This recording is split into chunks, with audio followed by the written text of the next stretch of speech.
Wow.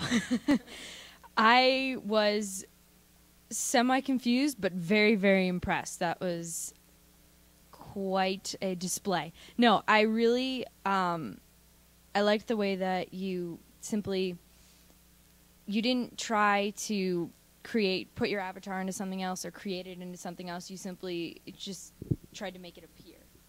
Just tried to bring it out of the computer and into the real world in a very different way than anyone else has done it so far with, switching avatars or anything like that. You just simply tried to bring it into a real presence using real objects. So.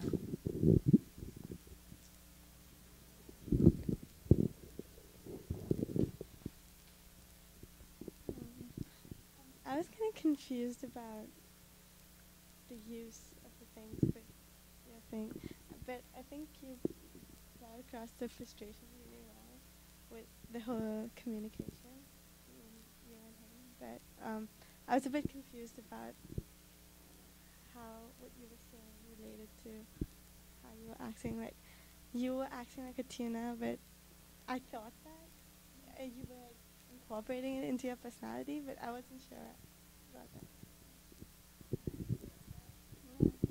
You were acting like a tuna or not? Yeah, I was.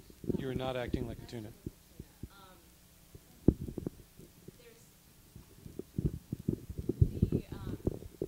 The basic way of explaining semiotics is through this idea of the world as a plate and ideas as pasta. And that's like the main analogy people use when trying to talk about semiotics. So I thought of the virtual realm and computer parts as the plate.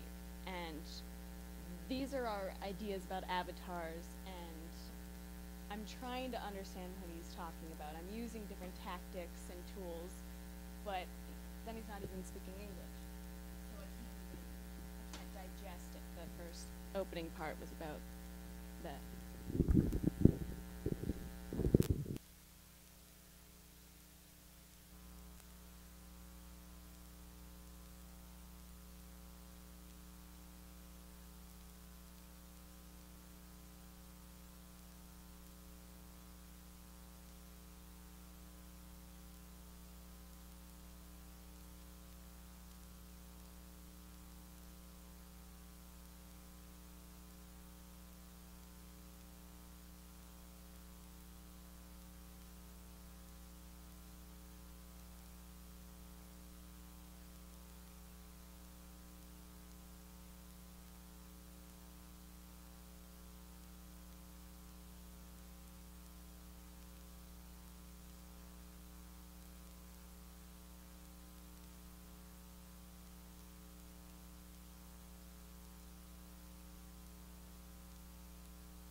First, that was extremely painful to watch. Every time he picked up the hammer, I thought I was going to have a heart attack, so I hope all that hardware is, like, way beyond saving. I think the first half of your piece was really interesting, but then the second half of it kind of seemed like repeating the first half in terms of both words and actions, although I like the way you ended on the Rosetta Stone. And also, I kind of like I don't know if it was conscious on your part, but it seemed subconscious to me, like your use of iconography, like the iPod, and then you're like, I can't even Wikipedia that. So those kind of things that are so intrinsic to our culture, but like, yeah, maybe not necessarily in others. I thought that was very interesting.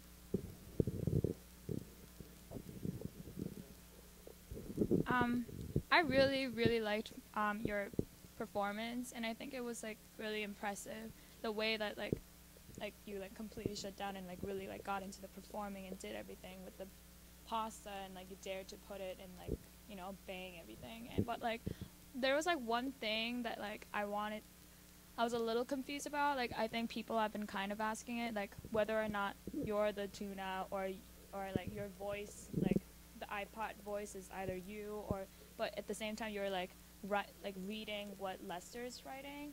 And I thought that it'd be really cool if, let's say, like Lester's talking to you, if you were not the tuna, like it'd be interesting like to have that weird language that Lester was saying, like you know what I'm talking about, like just like keep like repeating that and like telling you like, you know, relate to the world, like, you know, like trying to like, so like the iPod is Lester and like you're the one who's understanding it, or like you're the iPod and you are the tuna, like one way or the other. It would have been like a little clearer. But other than that, I really liked how you like really engaged yourself. I think that's like really nice to see. We got to move on, but I think the most interesting thing to me was trying to take what seems like a possible failure. I think you even sort of talked about that, right? You know, it's like taking lemons and making lemonade, or taking tuna and making tuna salad. But I think the thing that turned me off was that a lot of the symbols in the performance were just sort of reiterations. They didn't do something separate, or they were sort of so overtly stated as symbols, even literally stated as symbols and then represented as symbols, that like I got it. And I think there was a point where I felt like some sort of transformation, or maybe where you give up and you just become a tuna, which people keep saying. It wasn't even implied necessarily.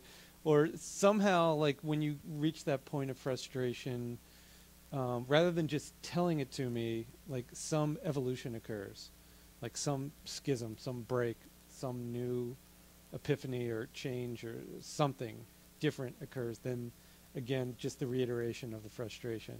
I mean, it was vehement and it was overt, and you were like fully selling it, which was the best part.